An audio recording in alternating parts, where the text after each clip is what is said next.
برسوں سے ایک دوسرے کے ساتھ رہتے ہوئے انہوں نے آپس میں انگنت دکھ سکھ بانٹے تھے، اور اب جدائی کے لمحات میں وہ سب انہیں یاد آ رہا تھا۔ کمو کی ایک ایک ادا یاد آ کر انہیں رلاتی تھی۔ ان میں سب سے دگرگوں حال وجے کا تھا۔ کمو نے اسی کی باہوں میں دم توڑا تھا اور وہ اس کی جان بچانے کے لیے کچھ بھی نہیں کر سکا تھا۔ اسے رہ کر کمو سے ہونے والی آخری گفتگو یاد آتی تھی۔ کمو، جس نے اتنے برسوں میں کبھی کسی کو اپنے حالات سے آگاہ نہیں کیا تھا، جانے اس وقت کیسے اس کے سامنے اپنا دل کھول کر بیٹھ گیا تھا اور اپنا ایک ایک زخم اسے دکھایا تھا۔ وجے کو یوں لگ رہا تھا کہ کمو نے اپنا سارا دکھ اس کے اندر منتقل کر دیا ہو۔ اس دکھ کے بوجھ سے اس کا دم گھٹ رہا تھا اور وہ تڑپ رہا تھا کہ کمو کیسا نامراد اس دنیا سے چلا گیا، اور کچھ نہیں تو بیچارے کو ایک بار اپنوں کی شکل دیکھنا ہی نصیب ہو جاتی۔ 12-13 برس کی عمر میں گھر سے بھاگا، وہ کبھی اپنے کسی پیارے کی شکل دوبارہ نہیں دیکھ سکا تھا۔ کہتے ہیں مرے ہوئوں کو صبر آ جاتا ہے، لیکن جیتے جی بچھڑ جانے والوں پر صبر نہیں کیا جاتا۔ کمو بھی نہ جانے کیسے کیسے اپنے بچھڑوں کی صورت کو ترستا ہوگا، اور ترستا ہوا اس دنیا سے چلا گیا، لیکن جاتے جاتے بھی بہت بڑا کام کر گیا۔ اس نے سریا بانو پر اپنی جان نچھاور کر دی۔ اس نے کہا تھا کہ اسے لگ رہا ہے جیسے وہ اپنی بہن کی شادی میں شریک ہوا تو اس نے اپنے بھائی ہونے کا حق بھی ادا کر دیا۔ بہن کے لیے اپنی زندگی نثار کر کے وہ سرخرو ہو گیا تھا، لیکن وجے کو شرمندہ اور دکھی کر گیا تھا۔ اسے سخت صدمہ تھا کہ اس کے ہوتے ہوئے اس کے ساتھی کی جان چلی گئی اور قاتل اتنی آسانی سے فرار ہونے میں کامیاب ہو گئے۔ دم توڑتے کمو کو دیکھ کر اسے اتنا ہوش نہیں رہا تھا کہ فیکے اور اس کے ساتھیوں کی راہ روکتا۔ بعد میں جب پولیس آئی اور اس سے پوچھ گچھ کا سلسلہ شروع ہوا تو اسے قدرے ہوش آیا۔ اپنے دشمنوں کے خلاف پولیس میں رپورٹ لکھوانا اڈے کی روایت نہیں تھی۔ زیادہ تر وہ اپنے معاملات خود نمٹایا کرتے تھے، اس لیے وجے نے بھی عقل مندی سے کام لیتے ہوئے فیکے یا مجو کا نام نہیں لیا تھا اور صرف اتنا بیان دیا کہ وہ اپنے ساتھی کے ساتھ کلکتے جا رہا تھا۔ دیگر مسافروں کی طرح انہیں بھی علم تھا کہ ان کے ساتھ ایک بارات بھی دلہن رخصت کروا کر واپس لوٹ رہی ہے۔ بارات والے پردہ دار خواتین کی وجہ سے دوسروں سے الگ تھلگ سفر کر رہے تھے، اس لیے دوسرے بھی خیال رکھ رہے تھے کہ ان کی تنہائی میں مخل نہ ہو۔ اتفاق سے کچھ دیر قبل اس کے ساتھی کو ٹوائلٹ جانے کی ضرورت محسوس ہوئی اور وہ ان لوگوں کے قریب سے گزرا تو اسے احساس ہوا کہ وہاں کوئی گڑبڑ ہے۔ اس نے ذرا سی توجہ دی تو معلوم ہوا کہ کچھ گنڈے باراتیوں کو لوٹنے کی کوشش کر رہے ہیں اور ان سے زیور اور نقدی وغیرہ کا مطالبہ کر رہے ہیں۔ اس نے فوراً وجے کو بھی بلا لیا اور دونوں نے فیصلہ کیا کہ ان گنڈوں کو ان کے ارادوں میں کامیاب نہیں ہونے دیں گے۔ چنانچہ انہوں نے مداخلت کر دی۔ ان کی اس مداخلت نے لٹیروں کو ان کے مقصد میں تو ناکام کر دیا، لیکن جاتے جاتے وہ تیش میں کمو کو نشانہ بنا گئے۔ سریا بانو کے شوہر اور سسر نے بھی اس کے اس بیان کی تصدیق کر دی۔ وہ لوگ کمو اور وجے کو پہچان گئے تھے اور انہوں نے یہی بہتر سمجھا تھا کہ ربن کے ساتھیوں کی تائید کی جائے۔ یوں بھی اصل بات بیان کرنے سے سریا بانو کا نام سامنے آتا اور وہ اپنے گھر کی عورت کو تھانے اور کچہری کے چکر میں نہیں گھسیٹنا چاہتے تھے۔ شادی کے معاملہ طے کرتے ہوئے ربن نے دولہا کو سریا بانو کے جملہ حالات سے آگاہ کرنے کے ساتھ ساتھ مجو دادا والا قصہ بھی سنا دیا تھا، اس لیے وہ یہ شکایت نہیں کر سکتا تھا کہ اس کے ساتھ دھوکا ہوا ہے اور اسے جان بوجھ کر مصیبت میں ڈالا گیا ہے۔ گھر کی عورتوں نے بعد میں کچھ باتیں بنائی ہوں تو بنائی ہوں۔ سریا بانو کا شوہر اور سسر بہرحال مسلسل استقامت کا مظاہرہ کرتے رہے تھے اور ان کا رویہ حوصلہ افزا تھا کہ سریا بانو کو اپنی شادی شدہ زندگی میں کسی بڑی پریشانی کا سامنا نہیں کرنا پڑے گا۔ وجے نے اسٹیشن سے ہی ربن کے وکیل اشوک بچن کو ٹیلی فون کر کے حالات سے آگاہ کر دیا تھا۔ اشوک نے اسے اپنے پہنچنے تک مزید کو بیان دینے سے روک دیا اور فوری طور پر ربن کو صورتحال سے باخبر کر دیا۔ ربن اور وہ فوراً بذریعہ کار جائے حادثہ پر پہنچے۔ حادثہ سفر کی ابتدا میں ہی پیش آیا تھا اور وہ لوگ بمبئی سے بہت دور نہیں پہنچے تھے، اس لیے اشوک بچن اور ربن کو وہاں پہنچنے میں زیادہ دیر نہ لگی۔ پولیس نے باراتیوں اور وجے کو وہیں روک کر ٹرین کو آگے سفر کے لیے روانہ ہونے کی اجازت دے دی تھی اور کمو کی لاش اپنی تحویل میں لے لی تھی۔ وہ بارات کے ساتھ موجود خواتین کو بھی جانے کی اجازت دینے کے لیے تیار تھے اور چاہتے تھے کہ مرد حضرات قانونی کارروائی کے لیے وہاں رک جائیں۔ عام حالات میں شاید ایسا کر بھی لیا جاتا، لیکن سریا بانو کے شوہر اور سسر کو اندیشہ ہوا کہ کہیں آگے بھی کوئی مسئلہ پیش نہ آ جائے اور تنہا خواتین مصیبت میں گرفتار ہو جائیں، اس لیے انہوں نے خواتین کو بھی اپنے ساتھ وہیں روک لینا مناسب سمجھا اور انہیں سریا بانو کے دیور کی نگرانی میں اسٹیشن کے ویٹنگ روم میں ہی چھوڑ دیا۔ پولیس افسر نے انہیں یقین دہانی کروائی تھی کہ جلد از جلد کارروائی نمٹا کر انہیں روانگی کی اجازت دے دی جائے گی۔ چنانچہ وہ پولیس والوں کے ساتھ تھانے آ گئے تھے، جہاں ان کے بیانات لکھے گئے اور مفرور مجرموں کے حلیے بھی معلوم کیے گئے۔ تھانے آ کر بھی وہ لوگ اسی بیان پر جمے رہے جو ان کے سامنے وجے نے پولیس والوں کو دیا تھا۔ فیکے اور اس کے ساتھیوں کے حلیے البتہ بالکل درست لکھوائے گئے۔ ضروری کارروائی کے بعد ان لوگوں کا کلکتے کا پتہ لکھ کر انہیں اگلی ٹرین سے جانے کی اجازت دے دی گئی۔ وجے البتہ وہیں رکا رہا۔ پولیس والوں نے اسے بڑی باریک بینی سے چھان بین کی۔ وجے نے ربن دادا کے اڈے سے اپنے تعلق کو پوشیدہ نہیں رکھا کیونکہ یہ بات چھپنے والی نہیں تھی۔ پھر یہ بھی حقیقت تھی کہ کوئی عام شخص ڈاکوؤں لٹیروں سے بھیڑنے کی جرات نہیں کر سکتا۔ ایسی جیداری تو وہی دکھا سکتا تھا جو خود بھی اپنے اندر کچھ زور رکھتا ہو۔ پولیس کو جائے واردات سے مفرور مجرموں کے علاوہ وجے اور کمو کے چاقو بھی مل گئے، اس لیے بھی انکار کا کوئی سوال پیدا نہیں ہوتا تھا۔ پولیس سے واسطہ اڈے کے لوگوں کے لیے کوئی انوکھی بات نہیں تھی، اس لیے وجے پولیس والوں کی تفتیش کو استقامت سے بھگتتا رہا۔ اس کو ربن اور وکیل کی آمد اور کمو کی لاش کی حوالگی تک وہاں بہر صورت رکنا تھا۔ ربن اور اشوک بچن تھانے پہنچے تو انہوں نے پہلے وجے سے تنہائی میں ملاقات کی خواہش کی۔ وجے ملزم کی حیثیت نہیں رکھتا تھا، پھر وکیل کی موجودگی کی بھی بڑی اہمیت تھی، اس لیے تھانے دار کو اجازت دینی پڑی۔ ربن اور اشوک نے وجے سے ساری تفصیل سنی اور پھر آگے کے معاملات انہوں نے خود سنبھال لیے۔ اشوک بچن خود نوجوان وکلا میں شمار ہوتا تھا، لیکن اس کے ساتھ ساتھ اس کے جانے مانے وکیل باپ کا حوالہ چلتا تھا، اس لیے لوگ اس سے عزت سے پیش آتے تھے۔ اس کی دخل اندازی ہی نے وجے کی جان چھڑانے اور کمو کی لاش کی وصولی میں خاصی سہولت پیدا کر دی۔ کمو کی موت کی اطلاع پہلے اڈے پر ہو چکی تھی اور اڈے والے جانتے تھے کہ دادا وکیل کے ساتھ معاملات نمٹانے گیا ہوا ہے۔ اس خبر کو سن کر ان سب کے ہوش اڑ گئے تھے اور وہ اپنے بچھڑ جانے والے ساتھی کے لیے نوحہ کرنا تھے، لیکن لاش پہنچنے پر تو مانو سارے ہی بن ٹوٹ گئے۔ ربن اڈے پر پہنچتے ہی سب سے الگ ہو گیا تھا۔ کمو کی موت کا صدمہ اسے بھی تھا۔ گولو اور فاروق کی اہمیت سب سے بڑھ کر صحیح، لیکن وہ اپنے اڈے کے ہر فرد کو بالکل ایسے عزیز رکھتا تھا جیسے وہ اس کے کنبے کا حصہ ہو، اور سچ بھی یہی تھا، وہ سارا اس کا کنبہ ہی تو تھا۔ خود وہ اپنا کنبہ تو ماضی کی دھول میں جانے کتنے برسوں پہلے ہی چھوڑا تھا۔ دادا کی گدی سنبھالنے تک اس نے جانے زندگی کے کتنے نشیب و فراز دیکھے تھے۔ موت بھی اس کے لیے کوئی انوکھی چیز نہیں تھی، لیکن تھا تو بہرحال وہ بھی آدمی ہی جو موت کو جاننے کے باوجود اس کے اذیتناک اثرات سے محفوظ نہیں رہ سکتا، لیکن یہ مجبوری تھی کہ وہ اپنے احساسات اور جذبات کو کسی سے بانٹ نہیں سکتا تھا۔ وہ اس کنبے کا سربراہ تھا جسے ہر حال میں ہمت و استقامت کا مظاہرہ کرنا تھا، چنانچہ اس کے لیے یہی بہتر تھا کہ وہ کچھ دیر کے لیے تخلیہ میں چلا جاتا۔ خود کو سمیٹ کر جب وہ دوبارہ نیچے اترا تو اس کا چہرہ پتھر بنا ہوا تھا۔ وہ سارے جو ابھی تک اپنے لٹ جانے کا ماتم کر رہے تھے اسے سامنے پا کر کچھ اور بھی شدت سے دھاڑے مارنے لگے۔ یہ کیا سالہ عورتوں کی طرح رونا دھونا لگا رکھا ہے؟ یہ ربن کا اڈا ہے، ادھر مرد بچہ مانگتا اپن، ایسے ہجڑوں کے مافق رونا دھونے والوں کا کام نہیں ہے اپنے پاس۔ رو دھو کر تم کموں کو زندہ کر سکتا ہے تو اپنے کو بولو، اپن بھی تمہارے ساتھ مل کر لوٹنے لگتا ہے زمین پر۔ ربن کی آواز میں ایسی گھن گرج تھی کہ سب کو سانپ سونگ گیا۔ وہ سب رونا بھول کر اپنی اپنی جگہ ساکت ہو گئے۔ تم سالہ سارا حرام کا جانا کیا سمجھتا ہے کہ صرف تم کوئی کموں کے جانے کا دکھ ہے، اور اپن سالہ سینے میں دل کی جگہ پتھر رکھتا ہے جو اپن کو دکھ نہیں ہوئیں گا؟ تم سارا سالہ حرام زادہ اپنے اولاد کے مافق ہے، اور باپ کو اپنے اولاد کا دکھ کیسے ہوتا ہے یہ باپ کو ہی معلوم ہوتا ہے، پر ادھر اپن رو پیٹ کر چپ بیٹھ جانے والا باپ نہیں ہے۔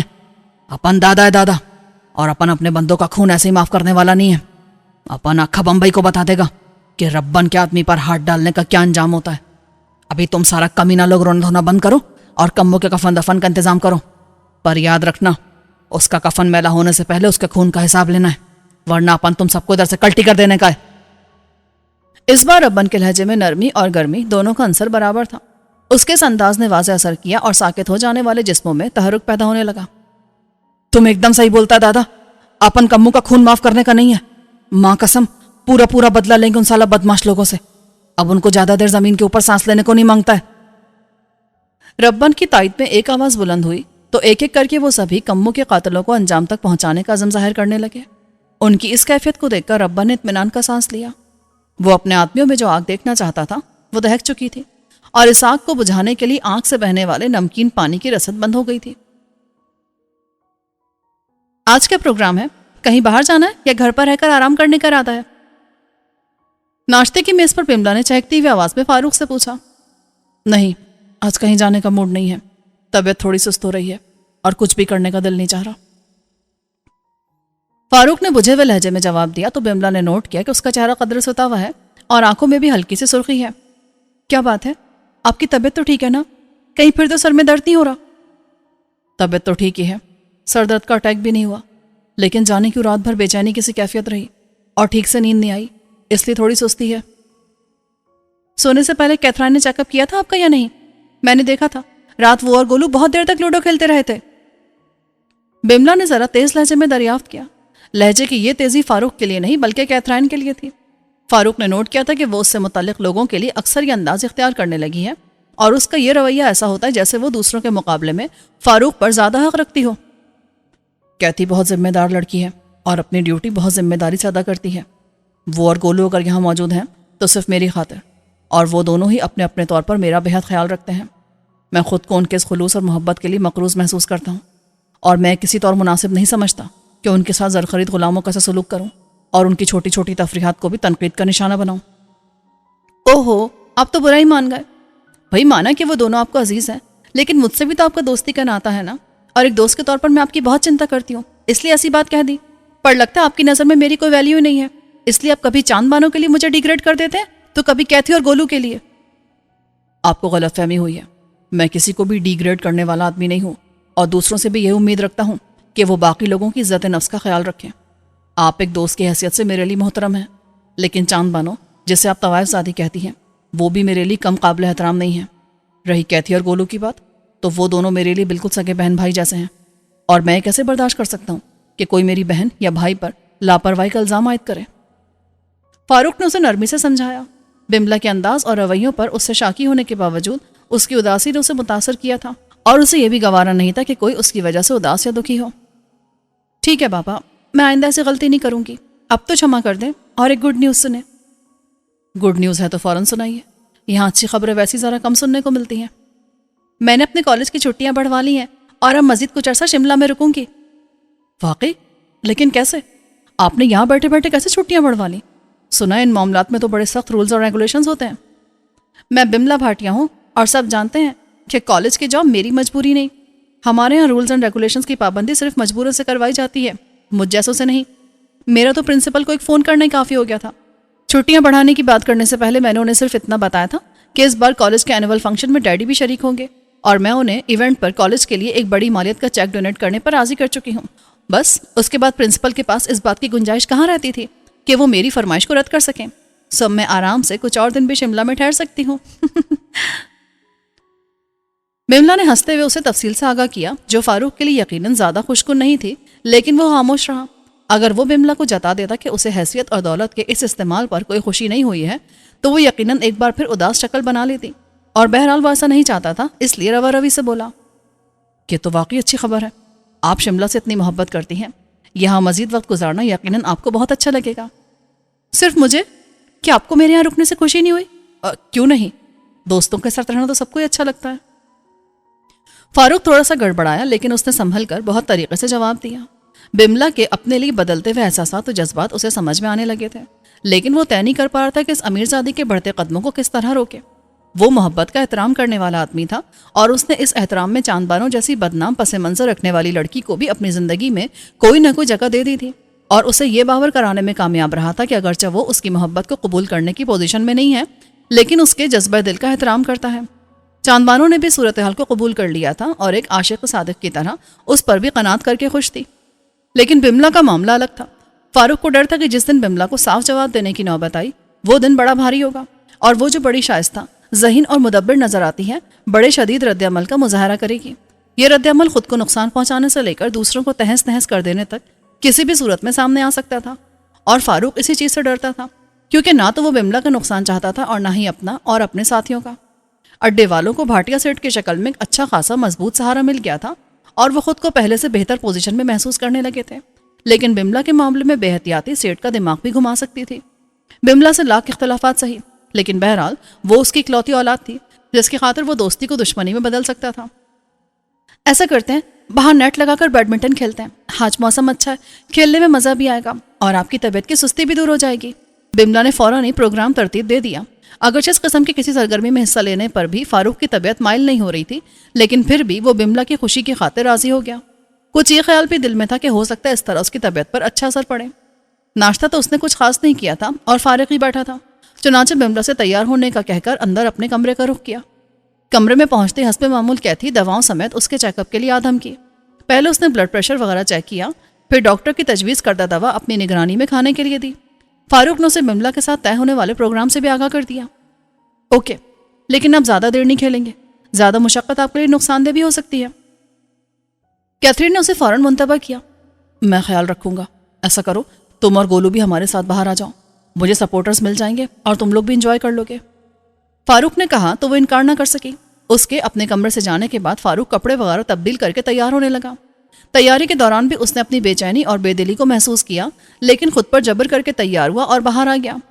ملازم کرشن اور ڈرائیور بملا کی ہدایت پر نیٹ وغیرہ لگا کر کھیل کا انتظام کر رہے تھے۔ بملا بھی لباس تبدیل کر کے آ چکی تھی اور اس وقت چست پتلون پر چست سی جرسی پہنے ہوئی تھی، جس میں اس کا جسم خاصا نمایاں ہو رہا تھا، لیکن اسے پرواہ نہیں تھی اور وہ بڑی بے نیازی سے ہاتھ میں موجود ریکٹ کو بے مقصد ہوا میں گھما رہی تھی۔ کیتھرائن اور گولو نے اس میچ کے دوران تماشائی کا کردار ادا کرنے کے لیے ایک بینچ سنبھال لی تھی۔ کچھ دیر کے بعد ساری تیاری مکمل ہو گئی اور انہوں نے کھیلنا شروع کیا۔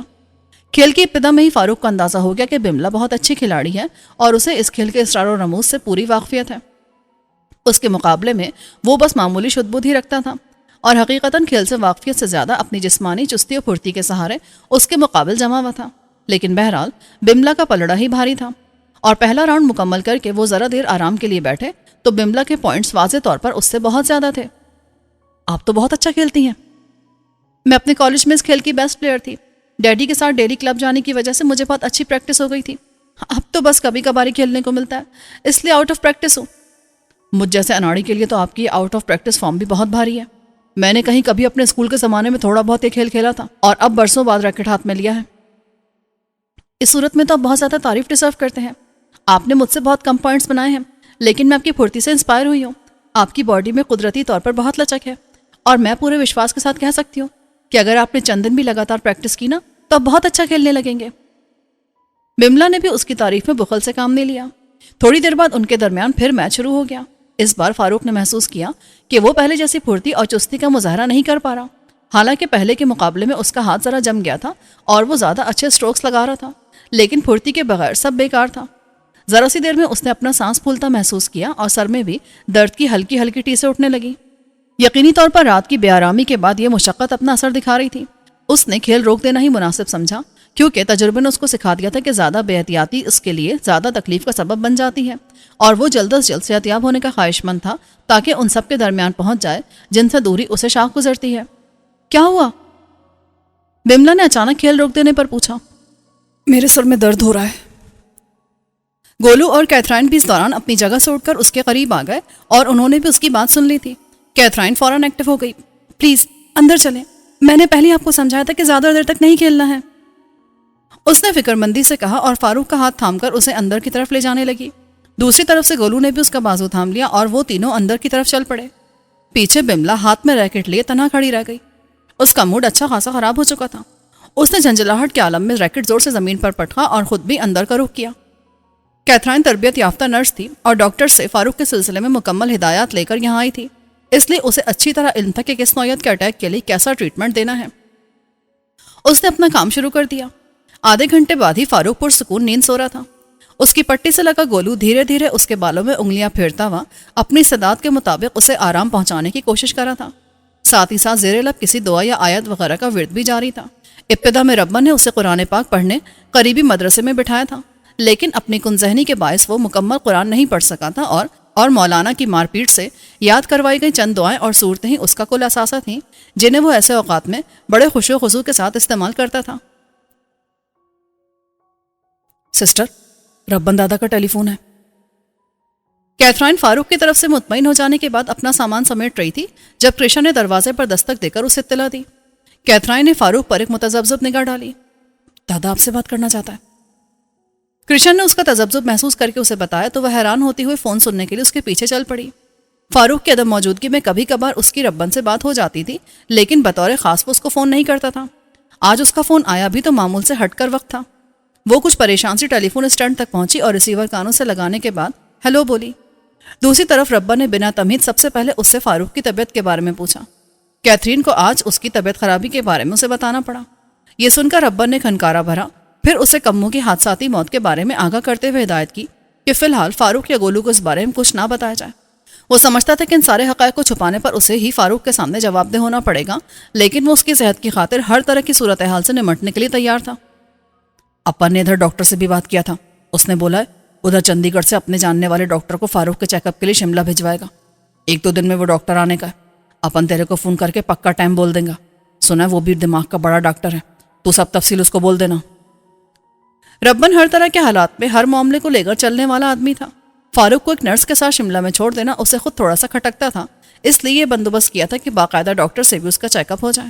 یہ معاملہ کموں کی موت سے پہلے طے پا چکا تھا، چنانچہ اس نے اس وقت فون کیا تو کیتھرائن کو اس سلسلے میں بھی آگاہ کر دیا۔ کیتھرائن نے اسے اس کی ہر ہدایت پر حرف بحرف عمل کرنے کی یقین دہانی کرائی، تب جا کر اس نے سلسلہ منقطع کیا۔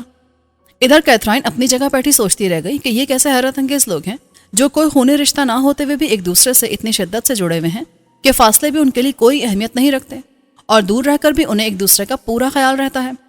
اس جیسی حالات کی چکی میں پسنے والی لڑکی نے بھی ان کے درمیان آ کر ہی انسانیت پر سے اٹھ جانے والا اپنا اعتماد بحال ہوتا محسوس کیا تھا، اور جان گئی تھی کہ ابھی انسانوں میں کچھ انسانیت باقی ہے۔ یہ اور بات کہ اسے اس انسانیت کا پتہ ان میں ملا تھا جنہیں دنیا عرف عام میں غنڈے بدماش کہہ کر پکارتی تھی۔ جولیٹ نے دفتر سے آ کر لباس تبدیل کیا اور بستر پر لیٹ گئی۔ جب تک جوزف زندہ تھا تب تک پھر بھی اس کے گھر میں کوئی نہ کوئی مصروفیت رہتی تھی۔ جوزف کے لیے کھانا پکانا اور پھر اس کو زبردستی کھلانا۔ آفس سے واپس آنے کے بعد اس کے دو سب سے اہم کام ہوتے تھے۔ اب یہ مصروفیت ختم ہو گئی تھی۔ اپنے کھانے پینے کا وہ کوئی ایسا خاص خیال نہیں رکھتی تھی۔ ضرورت محسوس ہوئی تو کبھی کچھ کھا لیا، ورنہ ایسی بھوکی سو جاتی تھی۔ وہ کچن جہاں جوزفین روزانہ طرح طرح کے ذائقے دار کھانے تیار کیا کرتی تھی ویران ہو گیا تھا۔ جوزفین تو اس لیے اتنی محنت سے پکاتی تھی کہ اپنی لاڈلی بیٹی اور محبوب شوہر کو اچھا کھلا پلا کر اسے خوشی حاصل ہوتی تھی، لیکن جولیٹ کس کے لیے تردد کرتی؟ گھر میں اب اس کے سوا رہ ہی کون گیا تھا؟ اور وہ بھی صرف جسم و جاں کا رشتہ جوڑنے کے لیے کھاتی تھی، ورنہ اپنے ساتھ بیتے تلخ حادثے نے اس کی زبان کا ذائقہ ہی چھین لیا تھا۔ کچھ بھی کھائے ایک سا ہی لگتا تھا۔ چنانچہ وہ پیٹ کی آگ بجھانے کے لیے زیادہ تر چائے، ڈبل روٹی، آملیٹ یا اسی طرح کی کوئی ایسی شے استعمال کر لیتی تھی جسے پکانے میں زیادہ وقت صرف نہ ہو۔ کبھی کبھار للیتا موسی بھی اس کے لیے کھانا لے کر آ جاتی تھی۔ گھر میں کوئی رہتا نہیں تھا تو صفائی ستھرائی کی بھی ضرورت کم ہی پڑتی تھی، اور وہ ایک دو دن کے وقفے سے یہ کام کر لیا کرتی تھی، وہ بھی صرف اس لیے کہ وہ اپنی ماں کے ہاتھ سے سجے گھر کو اسی حال میں رکھنا چاہتی تھی جس حال میں وہ اسے چھوڑ کر اس دنیا سے گئی تھی۔